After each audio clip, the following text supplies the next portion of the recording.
नमस्कार, मी परिती सावंत. माझ्या नवीन व्हिडिओमध्ये तुमचं स्वागत करते. आज मी घेऊन आले तुमच्यासाठी एक कोकणी पद्धतीची सोलकढी. चला तर मग आपण साहित्याकडे वळूया.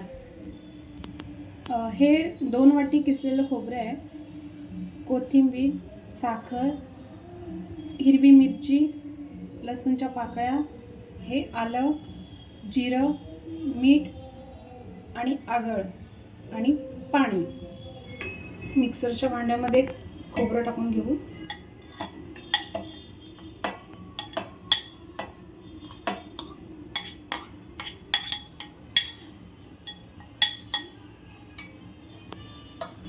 हे सगळं आपल्याला एकत्रच वाटून घ्यायचं आहे.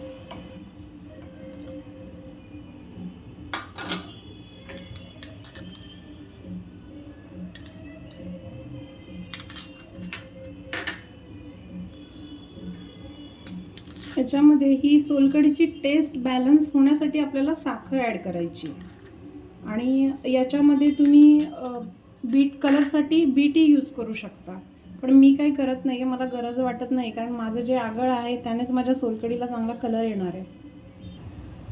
थोडंसं पाणी ॲड करूया.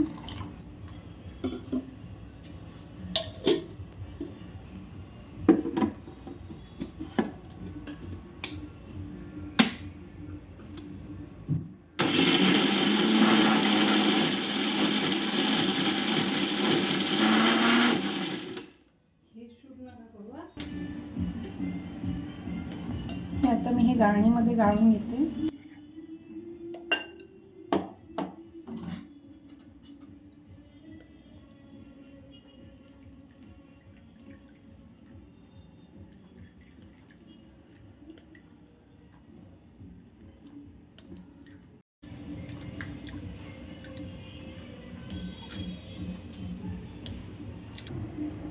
हे पुन्हा एकदा आपण सेम प्रोसेसने वाटून घेऊया.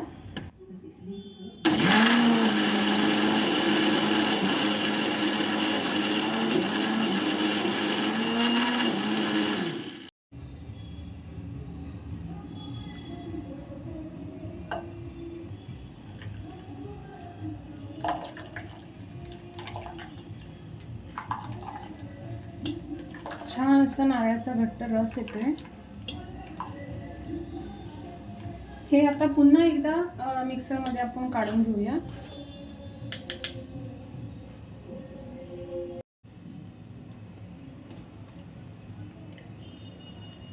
हे 3 वेळा मी वाटून घेतलंय.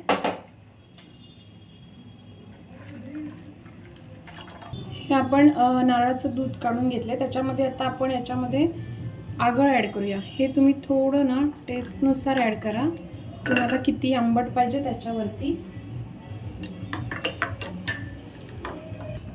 बिना बीटचा हा आपल्या सोलकढीला छानपैकी कलर आलाय. आता याच्यामध्ये ॲड करूया कोथिंबीर.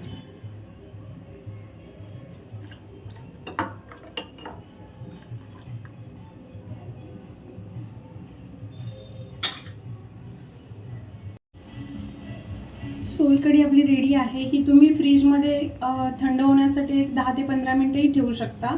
मी याच्यामध्ये फ्रीजचं थंड पाणीच ॲड केलं आहे.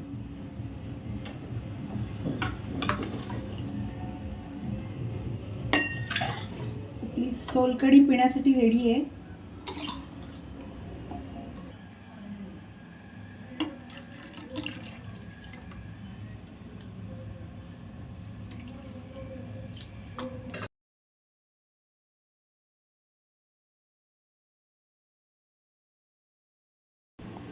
सोलकढी गरमीच्या दिवसातून शरीरासाठी एकदम उपयुक्त आहे.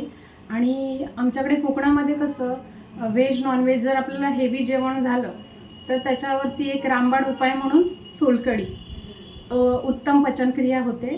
तर माझी सोलकढीची रेसिपी तुम्हाला कशी वाटली मला नक्की कमेंट करून सांगा. थँक्यू. आणि माझ्या परीज लाईफ चॅनलला लाईक, शेअर आणि सबस्क्राईब करा. थँक्यू.